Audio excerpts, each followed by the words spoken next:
The second layer of the onion is tenant security.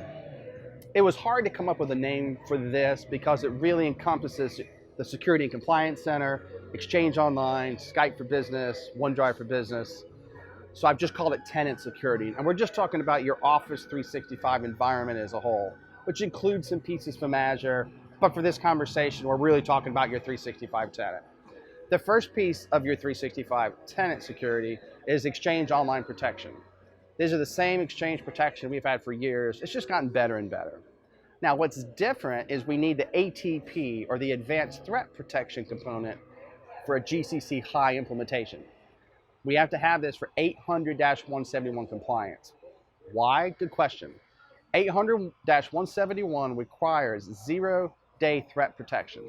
The only way you can get that is through Advanced Threat Protection, or ATP.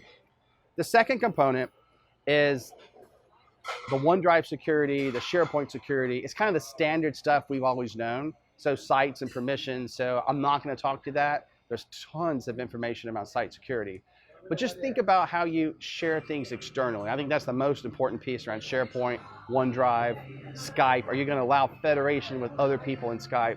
So those are really the keys.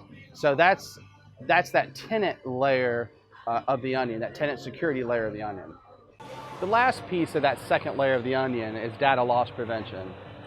A lot of people today will call it data leakage prevention, or keeping data that shouldn't exit our environment from exiting.